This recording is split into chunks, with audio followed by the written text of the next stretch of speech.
ఒక విషాదకరమైనటువంటి వార్త. చదువుల తల్లి శివాని బలవన్మరణానికి పాల్పడింది. 2 రోజుల క్రితం ముఖ్యమంత్రి చంద్రబాబు నాయుడుతో కలిసి వేదిక పంచుకున్నటువంటి ఆ శివాని అనేటటువంటి గిరిజన బిడ్డ ఈరోజు ఈ లోకంలో లేనటువంటి పరిస్థితి, ఆత్మహత్య చేసుకొని చనిపోయినటువంటి పరిస్థితి. అనేక ప్రశ్నలు ఈరోజు వెంటాడుతూ ఉన్నాయి.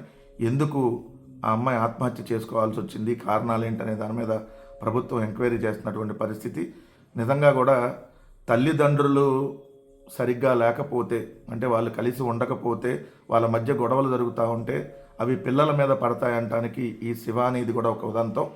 పోలవరం జిల్లా రంపచోడవరం మండలానికి చెందిన గిరిజన మహిళకు గతంలో వివాహం కాగా భర్త చనిపోయారు. ఆమె ఆ తరువాత మరొకరితో సహజీవనం చేయగా బాలిక జన్మించింది. కొద్ది కాలం గడిచాక వారిద్దరి మధ్య మనస్పర్ధలు వచ్చి వేరుగా ఉంటున్నారు. బాలిక తల్లి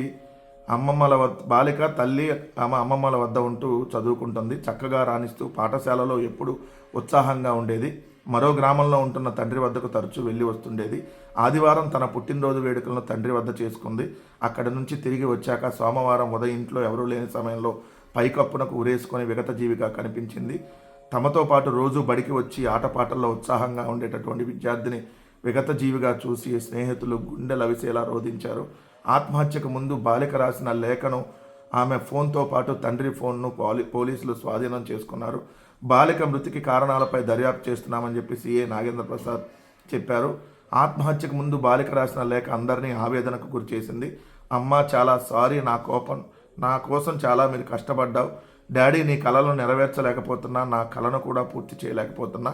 నన్ను మీరు ఎప్పుడూ లవ్ చేస్తూనే ఉండండి. మీరంతా ఎప్పటికైనా కలవండి, ద్వేషించుకోకండి, సరేనా అంటూ బాలిక తన లేఖలో పేర్కొంది.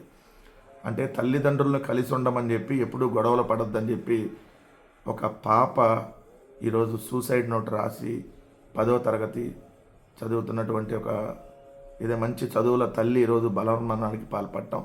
మొన్న మెగా పీటీఎం అంటే ఏదైతే పేరెంట్స్ టీచర్ మీటింగ్లో ఆమె ప్రసంగాన్ని గుర్తు చేసుకొని స్నేహితులు కన్నీరు మున్నీరు అవుతున్నటువంటి పరిస్థితి.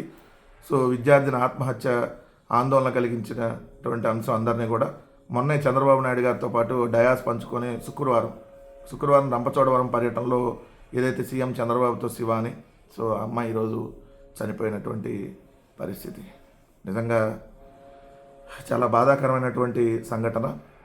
సో అంత చలాకీగా ఉండేటటువంటి అమ్మాయి ఇమీడియట్గా చనిపోవటం అనేది, ఆత్మహత్య చేసుకొని.